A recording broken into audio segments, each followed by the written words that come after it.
السلام عليكم ورحمة الله وبركاته. ازيكم عاملين ايه؟ يا رب دايما تكونوا بخير ان شاء الله. النهاردة بقى هنعمل العيش الفينو بتاع الفران الاقتصادي. مش هنعمله بقى بحاجات مكلفة، كل الحاجات موجودة عندنا في البيت ما شاء الله. انا عندي طبعا اهوت لما احنا بطلعه بلاقي الولاد ياكلوا. بصوا ما شاء الله، عندي حفيدي بقى يقطع منه لقم كده صغيرة اهيت. انا عملت 3 كوبايات بس دقيق. عايزين تعملوا يعني كتير زي ما انتوا عايزين، بس انا ما انصحش بالكتير في الاول عشان ما تفيش حاجه تخسر منكم. اللي لسه بيبتدي يعني مثلا ما عملش الفينو قبل كده يبدا ب3 كوبايات بس، يبدا ب3 كوبايات. حتى لو والله لا يقدر خسر منه ما يزعلش على كميه الدقيق اللي هو ايه عمل فيها، اللي هو اشتغل فيها. لكن نعمل 3 كوبايات على القد. والله ان ربنا كرمك لقيتيها بقت حلوه في ايديكي كده وطلع حلو، اعملي المره الجايه بكيلو. هتحطي مثلا كل رغيفين كده او 3 رغيفه في كيس تلاجة وتحطيه في الفريزر.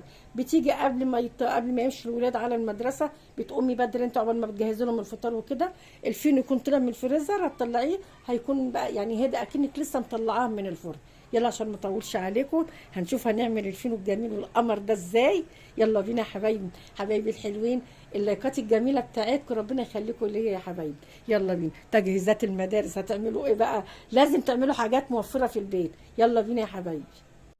يلا نقول بسم الله الرحمن الرحيم. انا معايا هنا 3 كوبايات دقيق، معلقه سكر، ومعلقه خميره صغيره اهي. الاول بسم الله الرحمن الرحيم نص كوبايه ميه دافيه. انا معايا كوبايه ميه كامله، فانا هحط نصها للخميره اهو.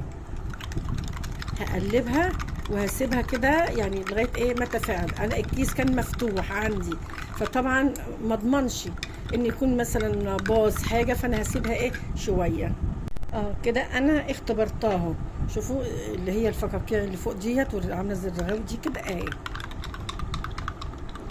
يبقى انا معايا هنا 3 كوبايات دقيق اهي. بسم الله الرحمن الرحيم. هحط النص اللي انا حطيته في الخميره. بسم الله الرحمن الرحيم. بسم الله.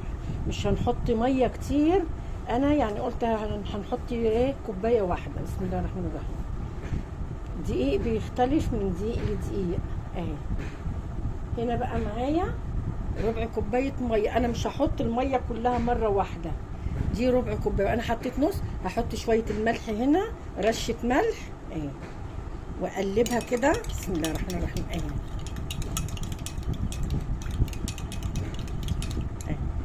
بسم الله الرحمن الرحيم. ومن هنا معايا معلقه ملح، معلقه خل الخل بس دي المعلقه صغيره. انا هحط حبه كمان اهي. وبرده الميه معايا هنا هي. انا هخلي معايا ربع كوبايه ميه تاني بحيث ان انا اعرف اذا كانت خدت الكوبايه بحالها ولا خدت اكتر اهي. بسم الله الرحمن الرحيم اهي كده. برضه هتعوز ميه تاني اهي. هحط ربع كوبايه الميه كده، معايا كوبايه كامله.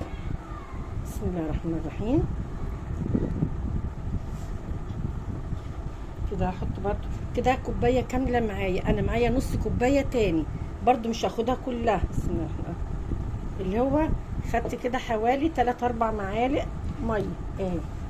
بسم الله الرحمن الرحيم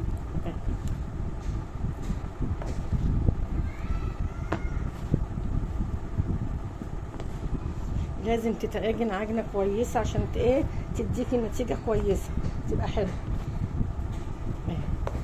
خلاص كده انا مش هديها ميه تاني. هي خدت مني كده كوبايه، خدت يعني نقول كوبايه ومعلقتين ميه، 3 معالق ميه اهي. بسم الله الرحمن الرحيم. هنعمل ايه بقى تاني اهو؟ هنحط معلقه زيت، معلقه زيت كبيره اهي. دي ايه اهي، معلقه محترمه كده حلوه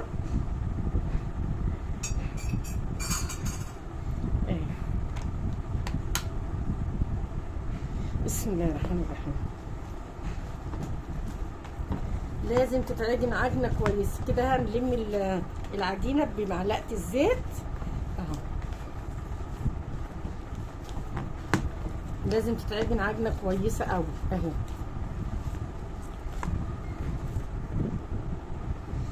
بسم الله الرحمن الرحيم. بايدينا كده وتدوها يعني حوالي ايه قد ايه 8 دقايق كده عجن. ليه؟ كل ما تبقى العجينه ملمسها طري وحلوه كده، انا عايزاها فيها نسبه تلزيق بسيطه كده اهي. الدقيق بيختلف من دقيق لدقيق، ممكن ياخدوا يعني ممكن الثلاث كوبايات ياخدوا كوبايه، ممكن ياخدوا كوبايه ونص، حسب الدقيق يشرب سوائل او ما بيشربش اهو. توفير المدارس سندوتشات لاولادنا اهيت. انا عملت اللانشون اهوت، والفينو اهو كمان عملناه. على قد ما نقدر احنا بنوفر اهو.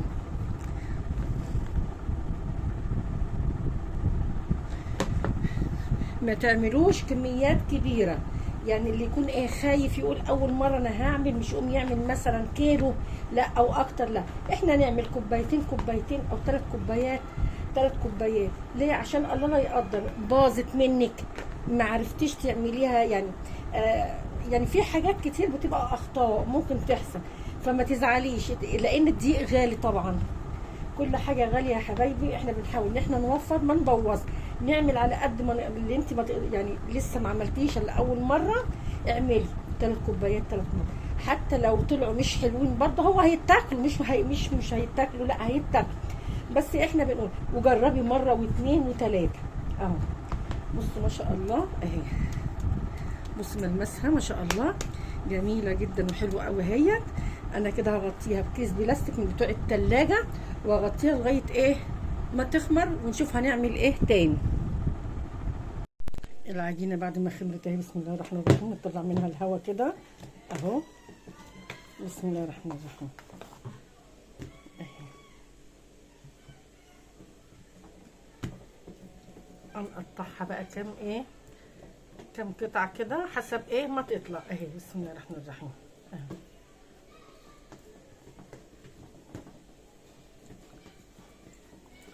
زي ما عايزين تقطعوها. بسم الله الرحمن. عايزين تقطعوها صغير اهي. بصي هي فيها تلزيقه بس ما بتلزقش في ايديا اهي. بصوا بتلزق اهي بس ما بتلزقش في ايديا. بسم الله الرحمن الرحيم. حسب ايه ما عايزينها كبيره عايزينها صغيره، حسب ما ايه الرغيف عندكم اهو. اللي هيعجن اول مره ما يعجنش كميه كبيره. انا ما رضيتش ابدا بكيلو مثلا، قلت اوريكم يعني ب3 كوبايات بس اهي. بسم الله الرحمن الرحيم. بصوا كده اهيت، هنكورها كده اهي. بسم الله الرحمن الرحيم اهي. نخليها مثلا زي كده اهي، نكورها كده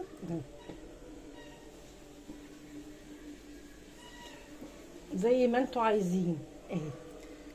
اللي مش هيعرف يعملها على على الرخام اهي كده اهي، ونحطها كده. نعمل غيرها اهيت اهي. بصوا ما شاء الله العجينه عامله زي الملبن اهي. هنشكلها نقطعها كلها كده، ولازم نغطيها، لازم نغطيها عشان وشها ما ينشفش اهي.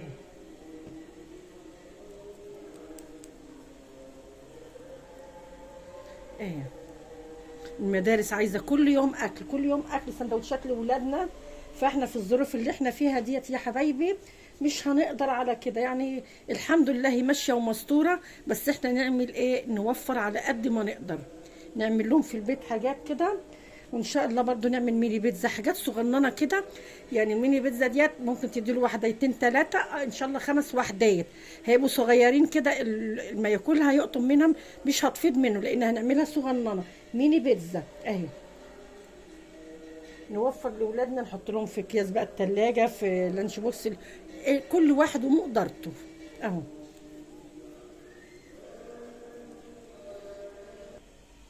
اهو بصوا انا قطعتهم كلهم، نغطيهم كده بس نسيبهم ايه يعني 10 دقايق بس كده يرتاحوا عشان ايه نفردهم. يلا احنا كده ناخد اول واحده اهي. وبصوا دي اللي كانت فوق هنحطها تحت كده، يعني ابدا الوش ده هيبقى تحت. نرش رشه دقيق كده اهو. بسم الله الرحمن الرحيم. هي يعني مش محتاجه نشابه، بس انا يعني ايديا تعباني، فانا هفردها بالايه بالنشابه كده بسيط كده. افردوها بايديكم انتوا كده اهو. بسم الله الرحمن الرحيم.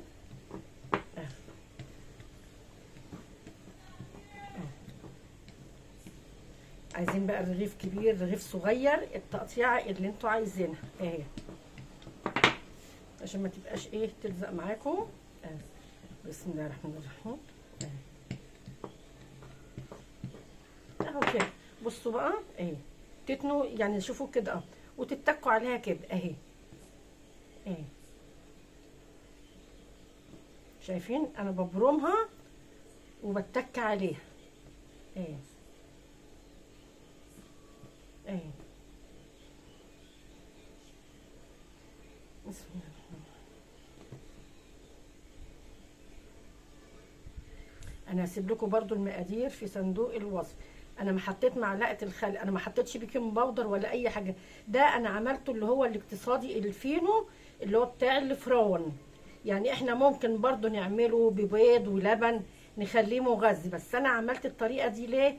يعني هنقول البيضه بقى ب5 جنيه وهنحط لبن وهنكلفه، هيبقى مكلف جدا. هو كويس عشان ولادنا برضو مغذي. بصوا واهو كده، عشان لو في اي هواء اي فراغات جوه تطلع. الفتحه القفله اللي انا قفلتها من تحت اللي هي دي هتبقى تحت اهو.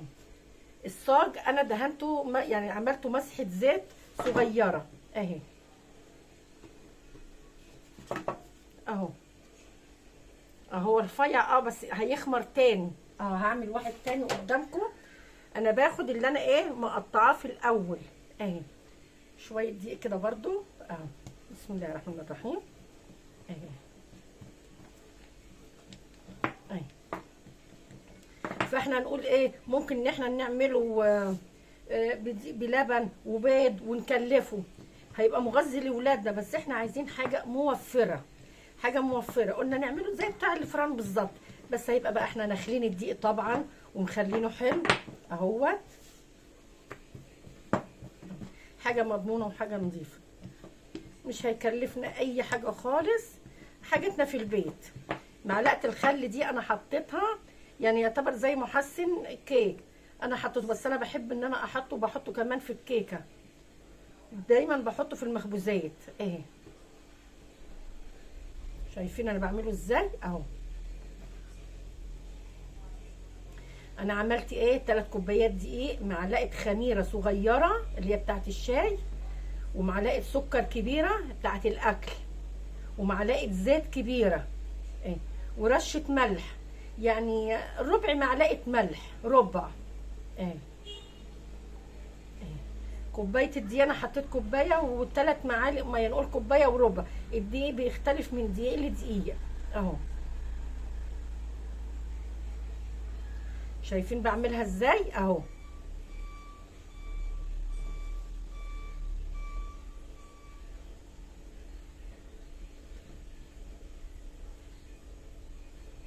بقفلها جامد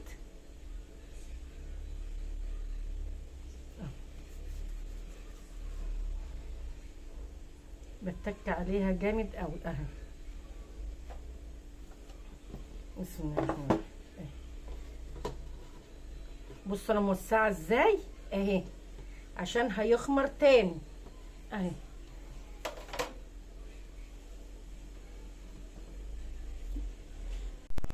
انا شكلتهم اهم يا حبايبي اهو ما شاء الله. جوهم 12 رغيف، ولا كبير او ولا صغير، او عايزينه تعملوه اصغر من كده اعملوه او.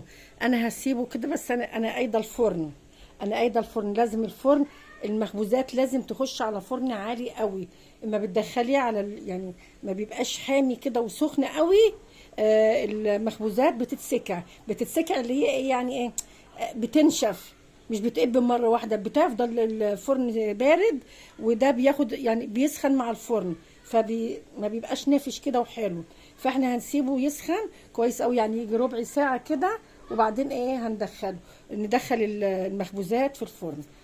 هوريكم برضو عشان لازم تختمر تانية، لازم تختمر مرة تانية. انا هغطيهم وهوريكم قبل ما ادخلهم الفرن.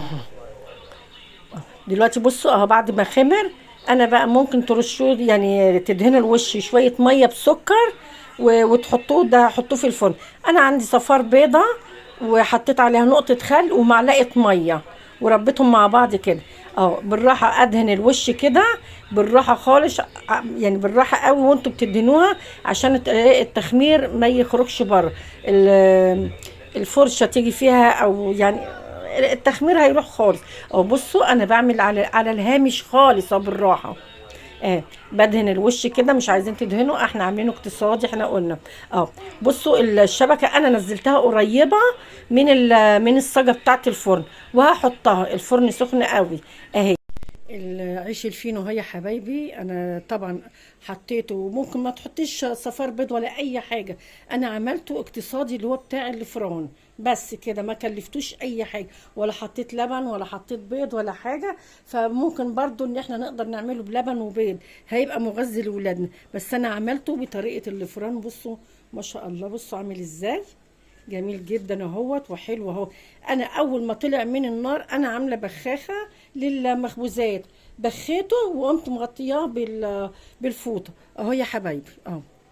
حاجات مش مكلفه خالص لاولادنا، باقل تكلفه، وموجوده الحاجات دي كلها موجوده في البيت. ان عجبكم بقى الفيديو حبايبي ما تنسوش اللايك الجميل بتاعكم. السلام عليكم ورحمه الله وبركاته.